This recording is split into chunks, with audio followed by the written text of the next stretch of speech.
Other than that, what Speaker Wetangula said is correct. I once worked in his law firm many years ago. Your Excellency, allow me to say the following. First is to thank all those leaders who came together to start this wonderful national practice of a National Prayer Day and National Prayer Breakfast.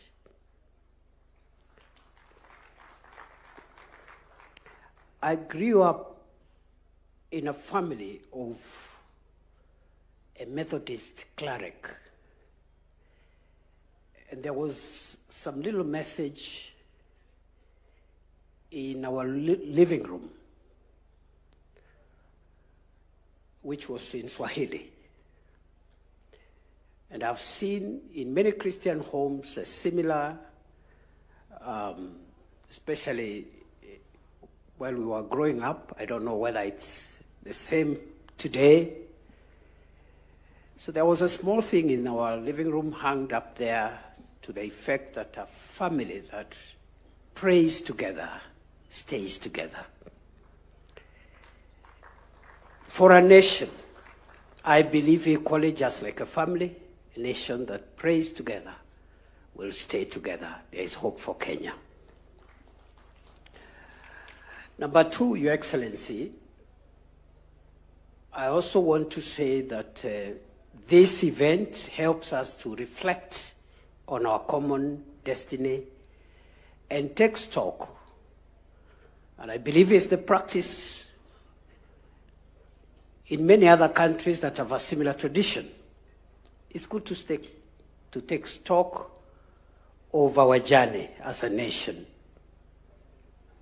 so that we can look at what we've done well, maybe what we have not done so well, and from the scriptures and the sharing and the songs and the prayers which have been made here, we have had good moments and maybe other moments which we would have done better.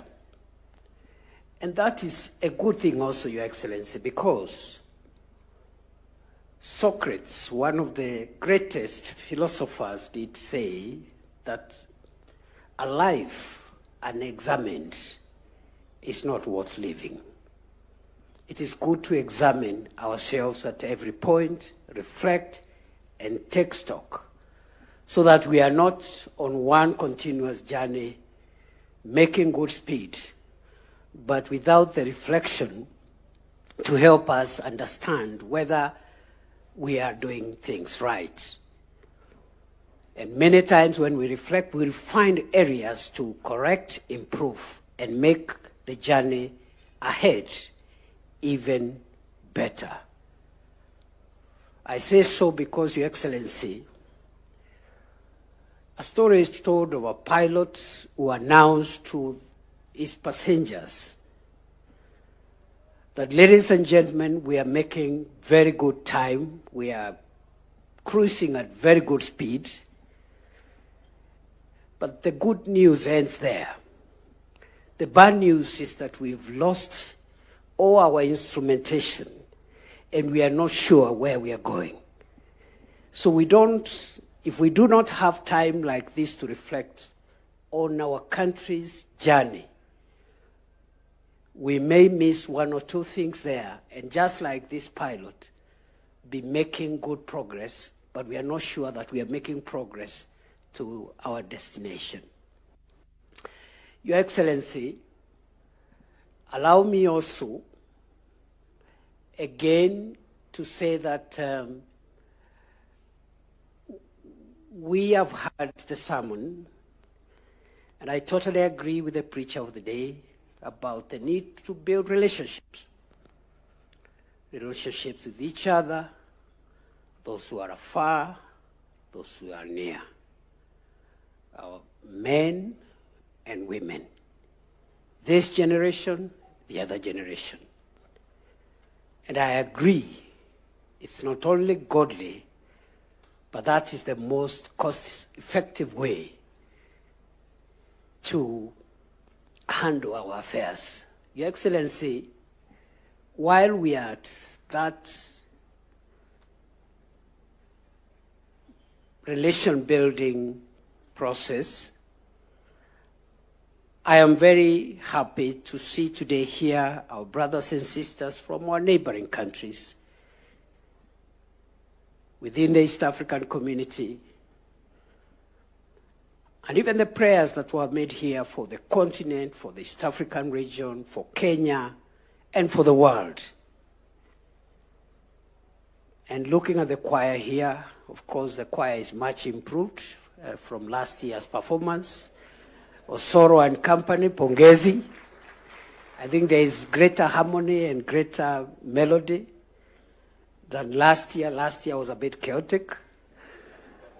But Your Excellency, I say that we need to work on these relationships continuously, and looking at what was presented here, especially with our most immediate neighbors, Tanzania, Uganda, is a good thing.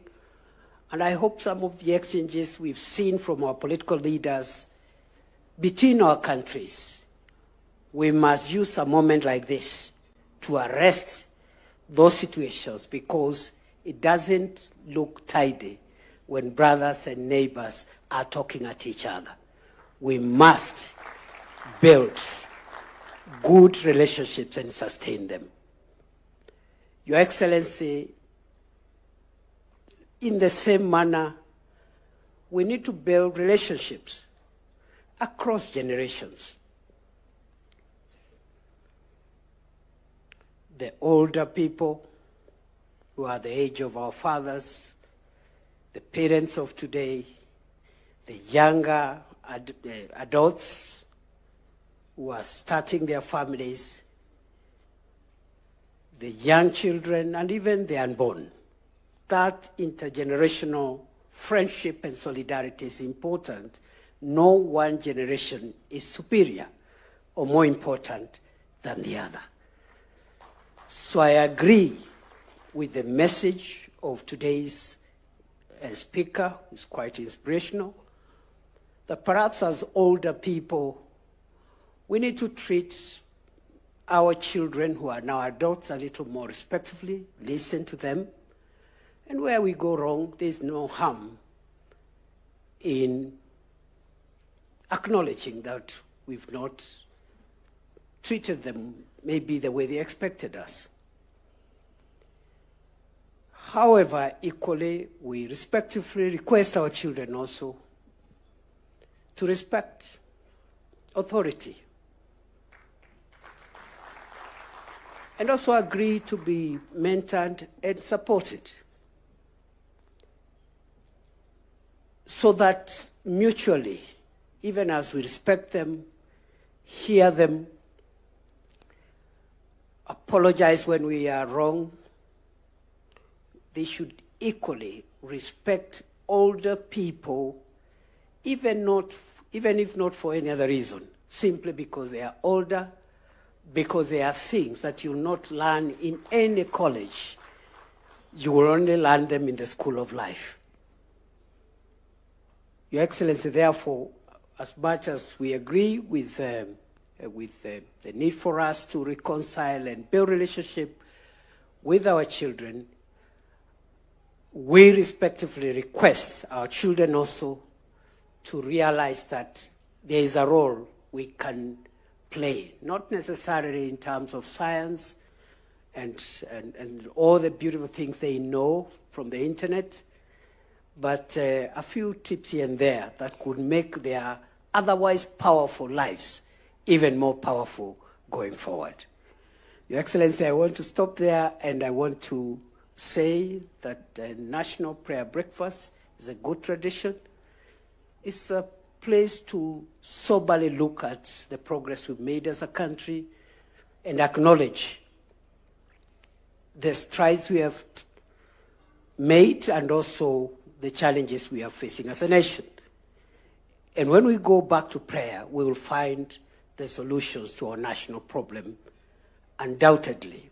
I want to end by illustrating that point with the story of a Christian boy who got lost while playing in the neighborhood. And when he got lost, he was found by an adult.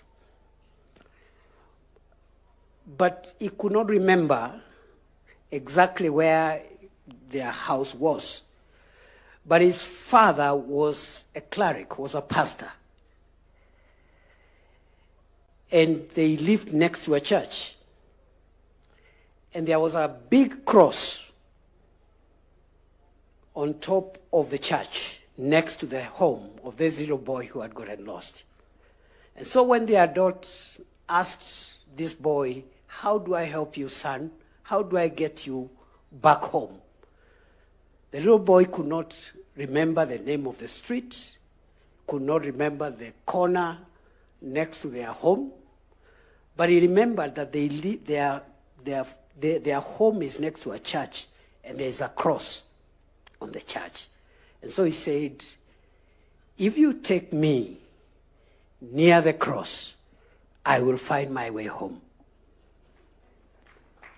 Likewise, this breakfast, as much as we return here every year, it will bring us back to our destiny and redirect our nation to where it is supposed to end.